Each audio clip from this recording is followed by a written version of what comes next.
This episode, we're going to be talking about the new series, Thor #1, 2014, Thor as a Woman. So I just got finished reading this, and I know that a lot of people were kind of on the fence about whether they would like Thor as a woman or not, and some people thought it was gimmicky. So I just finished reading it, and I particularly really enjoyed it. I like the idea that Thor just isn't one person. Thor can be anyone. If you are worthy to pick up the hammer, you can take the mantle as the god or goddess of thunder. I know some people are upset saying, Thor is a person, that's his name, that's his identity, how can someone just come and take it? And I'm glad that they're kind of making it more than that. It's more than just a man. It's an idea of what you can be. You can be worthy, you can be better. And showing that a woman has the same ability to be Thor as a male does.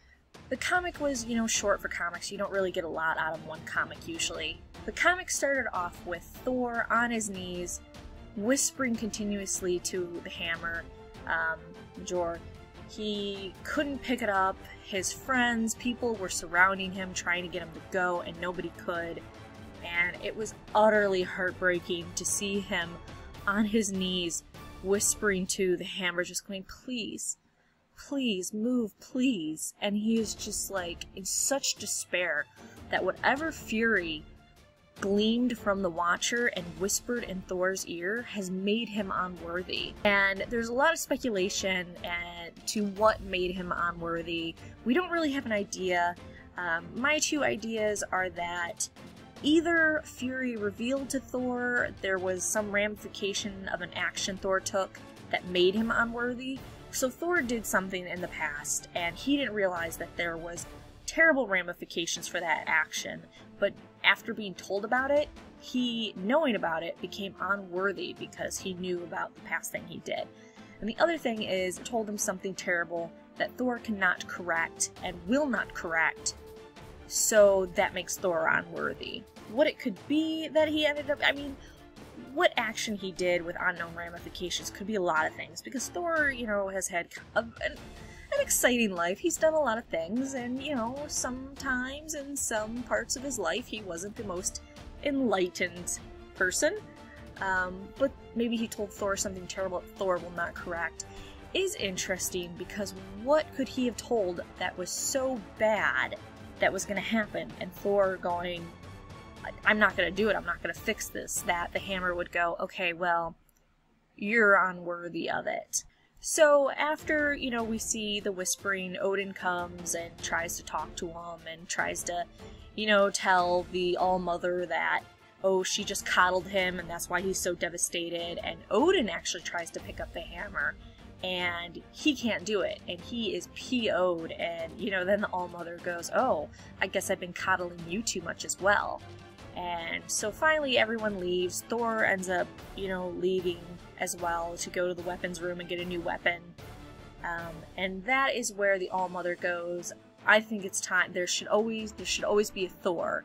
And she kind of gets this look on her face that we know she is up to something. So meanwhile, the Frost Giants have been released underwater. They're attacking Midgard.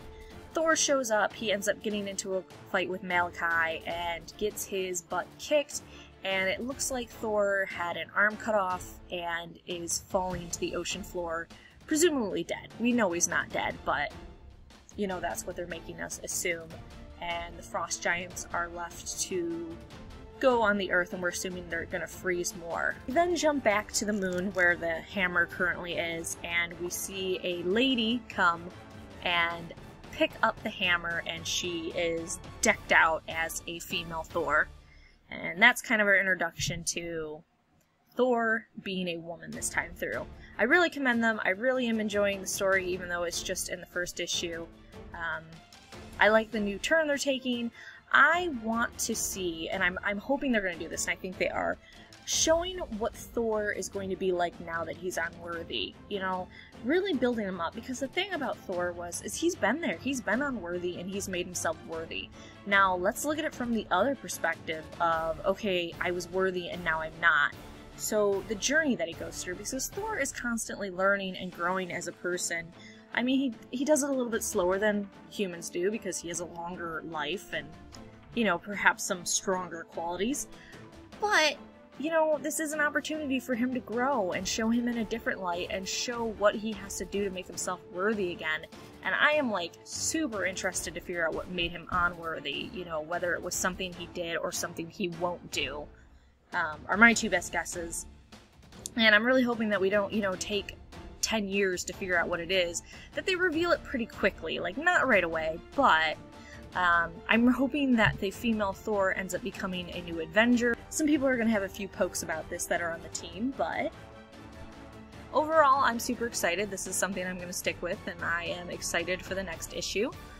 The only kind of thing I had about it, and I feel like this is blasphemy, the artwork kind of bugs me a little bit, and I know the artist that did it, everybody loves and, like, is constantly all over, so, like, I don't want to say it too loudly, but the artwork just, I don't know, just something about it just didn't sit with me right. But, you know, that's just one little tiny complaint for a series that I think that I'm really going to enjoy, I'm really excited about. So if you haven't read it yet, I've put a link below to where you can pick it up. You can digitally download it. You don't have to go to a comic book store. It's only $4. It's worth it. It's a lot of fun. It's a great read. So pretty soon we're going to be doing Marvel, DC, and independent comic reviews every week. Stay tuned, like, subscribe, and come back for more geeky videos every day.